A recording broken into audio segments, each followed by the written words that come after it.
La Guerra de los Mil Días, la separación de Panamá, la era del periodismo moderno en Colombia, las dictaduras del Cono Sur, la crisis de la posguerra, el trazado de carreteras en el territorio colombiano, las mujeres en busca de sus derechos, la matanza de las bananeras, el conflicto colombo-peruano, los conflictos partidarios y el Frente Nacional, el asesinato de Jorge Eliezer Gaitán. Mientras todo eso sucedía, también aparecían textos como este. Mantuvieron a la Pola en los últimos días en las celdas del Colegio de Nuestra Señora del Rosario. Don Pablo Morillo, el pacificador, había convertido las aulas en donde se agitaron las primeras lecciones de ciencia que oyeron los santafereños del siglo XVIII en capillas de la muerte, donde habían dictado sus lecciones de matemáticas y de botánica José Celestino Mutis, donde él había enseñado con grave escándalo de los inquisidores que la Tierra gira alrededor del Sol. Ahora sus discípulos esperaban la muerte.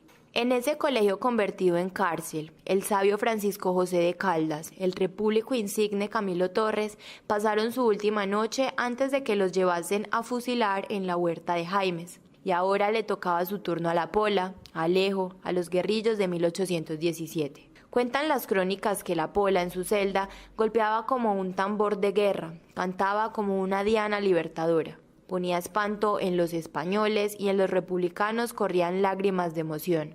Los mozos se olvidaron de su propia suerte la última noche pensando en ella, y ella se olvidaba de sí misma pensando en ellos y en la patria. Había en toda la escena un desplazamiento de las emociones generosas, un milagro de amor, de que posiblemente haya pocos ejemplos más perfectos en la historia de las ejecuciones políticas.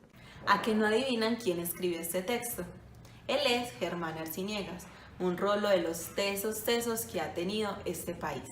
Él vivió 99 años, pero lastimosamente murió el 30 de noviembre de 1999. Fue ensayista, historiador, diplomático, político y, como este pechito, periodista. Desde muy joven estuvo vinculado con el periodismo. Imagínense en que creó y dirigió revistas culturales. Además de eso, escribió 70 libros y publicó 15.000 artículos de prensa.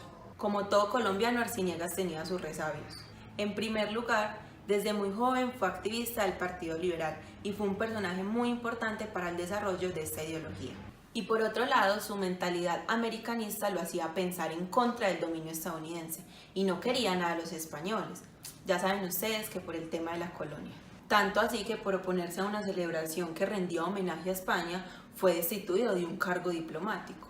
Y como 99 años no es poquito, Germán Arciniegas hizo de todo. Pero teniendo en cuenta que su fuerte era la historia, con ella hizo un gran aporte a toda la cultura colombiana y americana.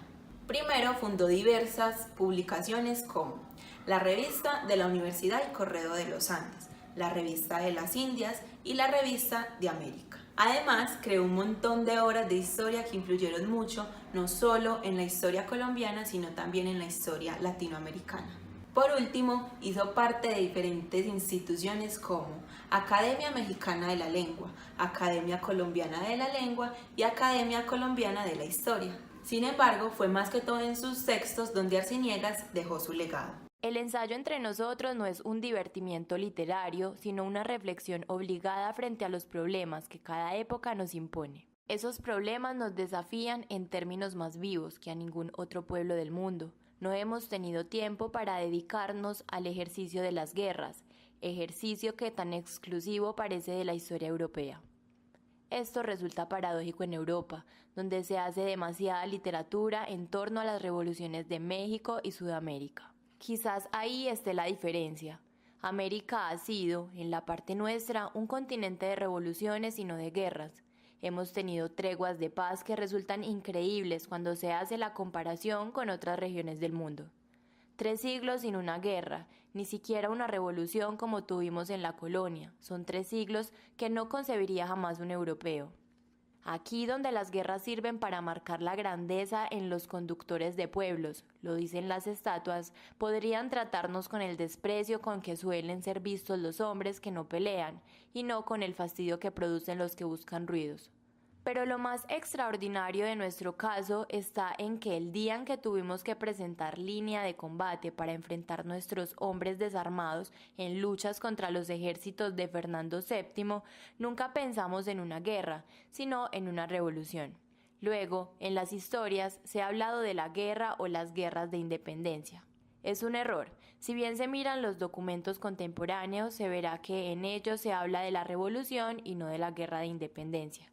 Y la revolución, naturalmente, era un producto de la agitación intelectual, de los ensayos que se escribieron como preludio de la emancipación. Primero se emancipó la mente y luego se fue a la pelea.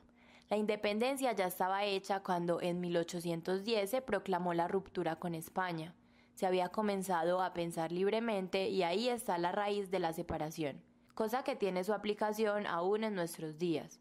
Que se piense con libertad, sin sujeción al dogma acuñado en otras tierras, y ya hay una emancipación del espíritu que es la que cuenta. Como pudimos ver, Arciniegas tenía ciertos gustos por temas de América, la pola y la juventud romántica del historiador Mitre. Todo fue en América, América Negra y su participación en las luchas por la libertad, visión de América. Y Nuestra América es un ensayo, son otros textos que demuestran principalmente el gusto por nuestro hermoso continente, la época de la colonia, personajes principales y revoluciones. A pesar de ser temas tan densos, Germán Arciniegas tiene una cualidad muy particular, y es que logra abordar esa historia de una manera muy amena y a partir de sus conocimientos y mencionando los otros conocimientos de otros personajes, logra que el lector se enganche, aprenda y entienda. Por eso yo los invito a todos ustedes a que conozcan y naveguen el nuevo mundo con este intelectual colombiano.